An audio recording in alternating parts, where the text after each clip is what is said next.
Hi, I'm Agomidball, and today we will be talking about everything that determines if a joke ends up being funny, slightly funny, or not funny at all. But first, some clarifications. When I say joke, I mean everything that could make someone laugh. That means videos of funny accidents, internet memes, or things that unintentionally make you laugh are also included. There's a lot of people that think that comedy is purely subjective. Maybe they think being funny is only about confidence, or they say comedy is subjective to deflect criticism.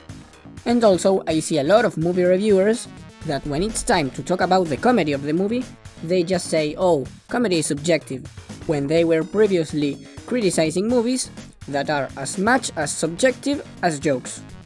So, the first variable that we will be discussing is mental effort.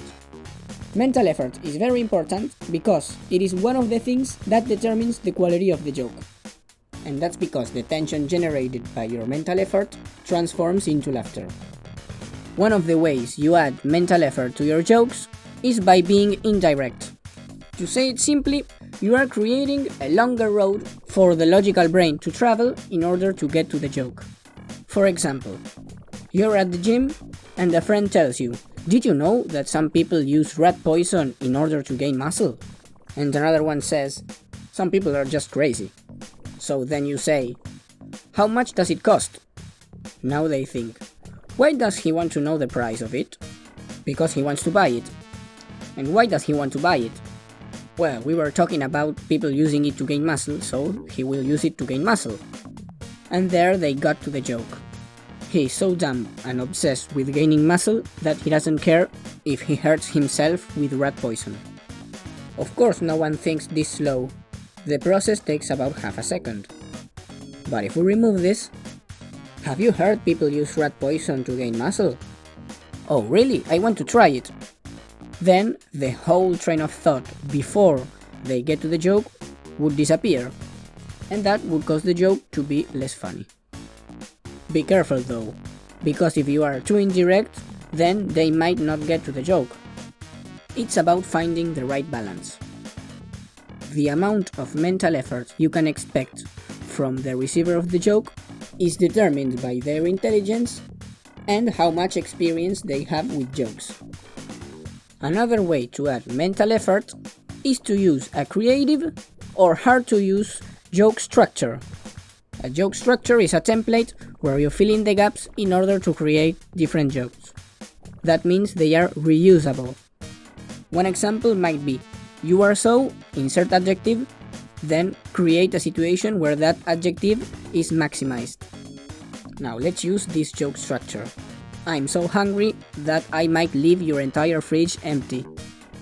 This joke structure is so easy to use that most of the jokes you can make using it are mediocre at best.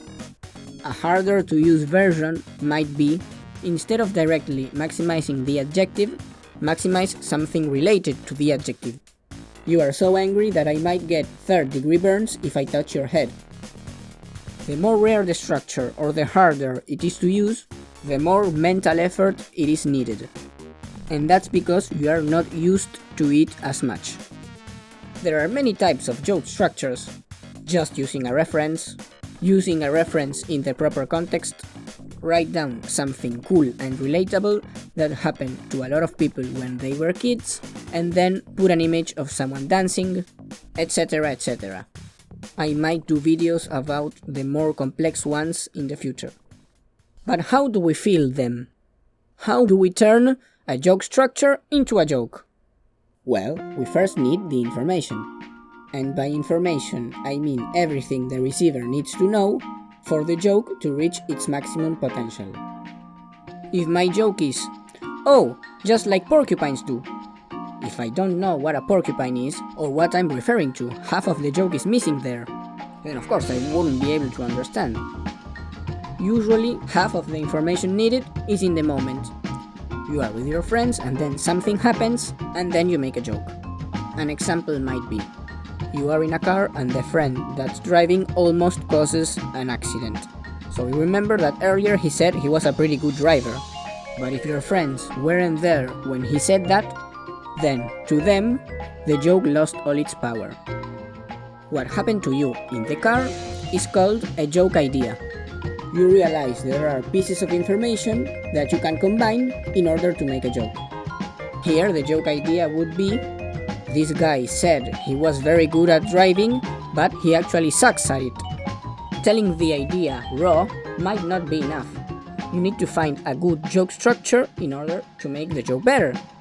Good thing you said you were a good driver, huh? Hey guys, remember, the good driver here.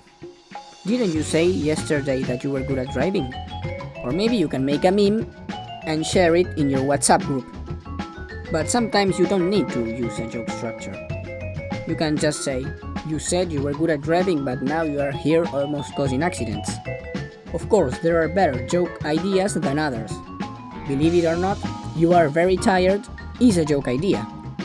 But it is so mediocre that you will need a very good structure in order to make a decent joke. Now that I've explained the joke idea and information, I can talk about how a joke structure works. Every structure has a punchline, and some can even have more than one. The punchline is the moment where the joke idea arrives at the receiver's head. Basically, the moment when the joke lands.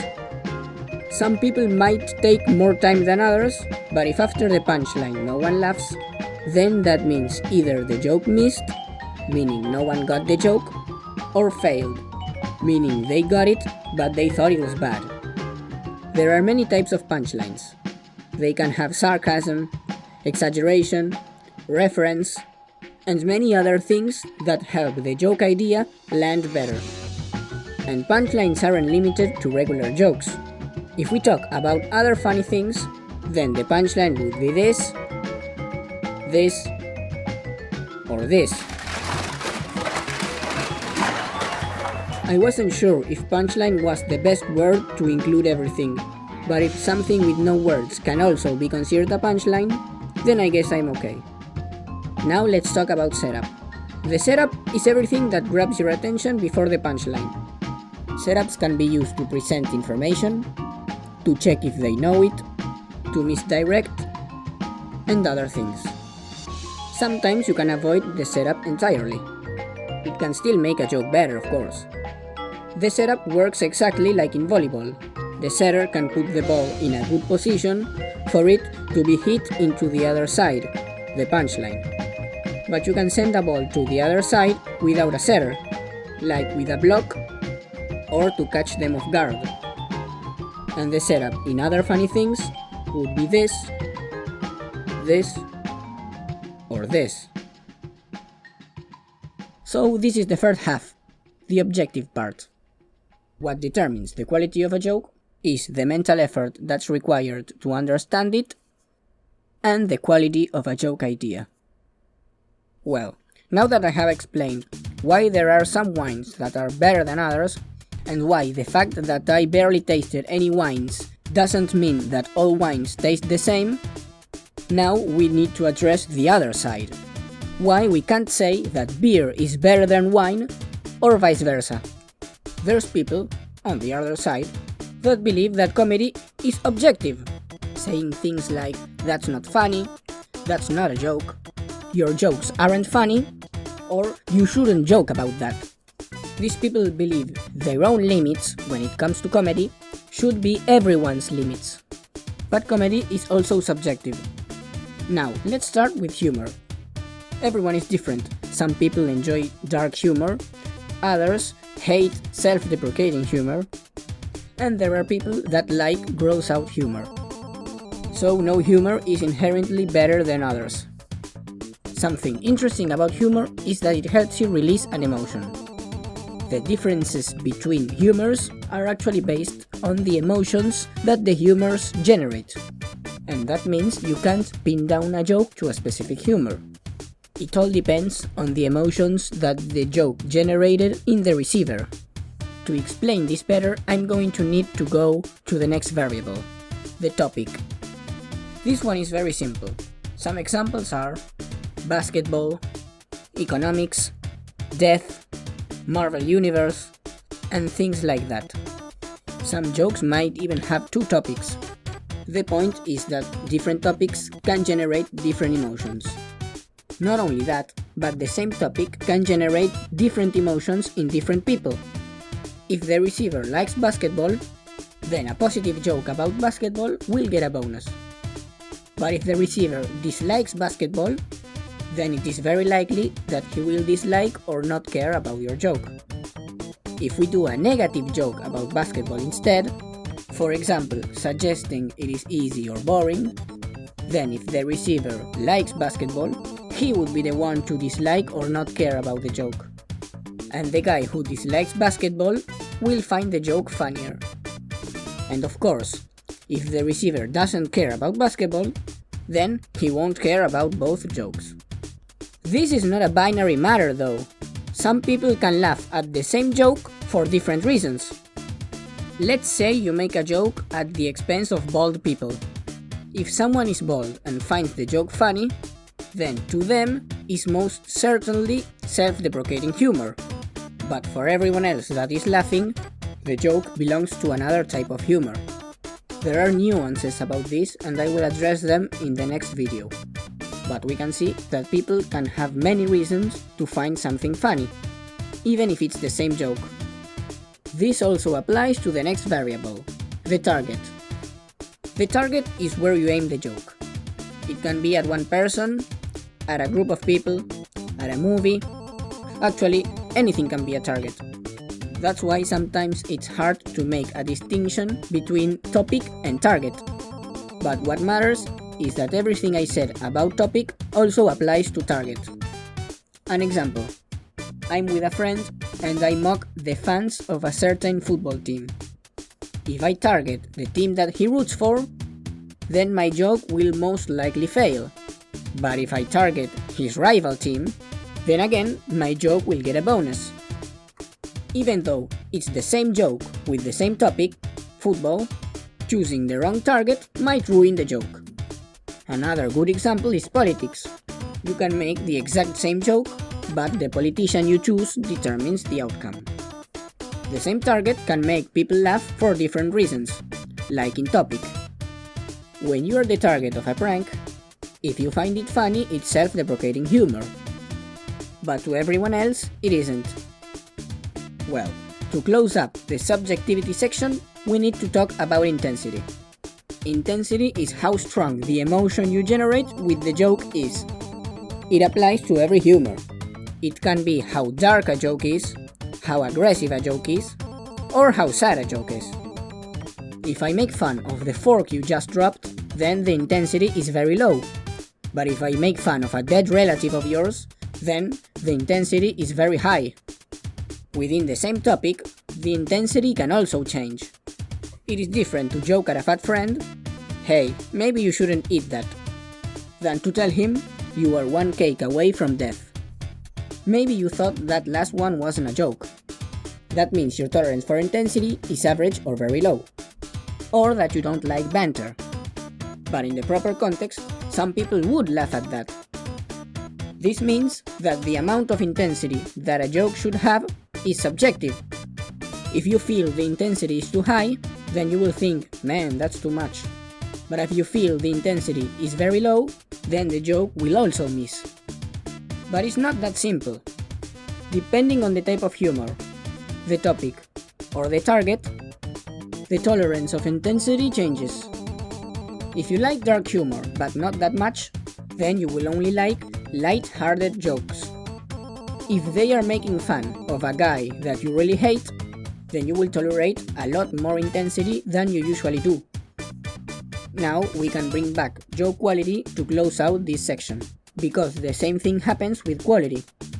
If someone really hates Donald Trump, not only they can tolerate much more intensity, but also they can tolerate much less quality. If someone likes self-deprecating humor, but not that much, then they will tolerate much less intensity, and they will need much more joke quality in order to laugh.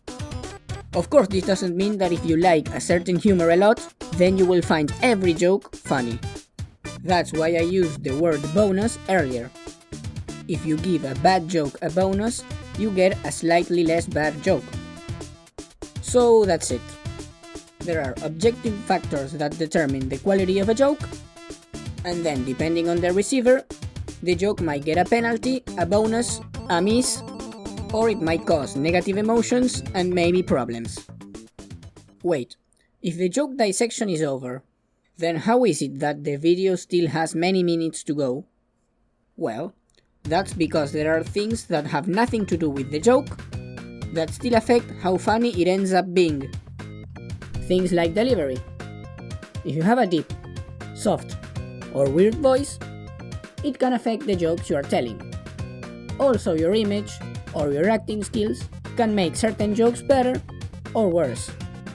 But the thing that affects delivery the most is confidence. If you are not very confident, then the joke will underperform or even fail, no matter how good it was. I have another video in my channel with details about this. There's also affinity. If someone dislikes you or hates you, you will have a very hard time making them laugh, or sometimes it can be impossible. But if the receiver of the joke likes you a lot, then they will laugh harder. Then we have their mood. If the receiver is in a good mood, then of course he will be enjoying himself and laughing a lot. But if he is in a bad mood, then making him laugh will be harder. Here's a funny example. If you are playing poker with friends, how much they laugh depends on how many chips they have. And the last thing is group reaction. We are social creatures. The group we are in influences us in a lot of ways. If everyone laughs at a joke, then it must be very good. But if no one laughs, then it wasn't that good. Now we are actually done. We talked about every variable that defines how funny a joke will end up being. But before I finish this video, I want to talk about some practical applications about everything I mentioned so far. If you're meeting with someone new, meaning a first date or a new coworker, then you should keep the intensity of the jokes at a minimum. The more you know them, the more you will be able to increase it, because you will know where and where not to. And that's the second advice. Find topics that you have in common. It will make it easier for you to make jokes and for them to find them funny. The first things that come up are climate, the place you are in, or sometimes you can talk about relatable stuff. But then start asking about their opinion on other topics. Oh, they like going to the cinema? I can make jokes about that. Oh, they hate the president? I can make jokes about that. Oh, they lost a relative due to an illness. I will avoid making jokes about that illness or that relative, at least until they demonstrate they can enjoy jokes about that. Because that's the next advice. Observe at what they laugh at.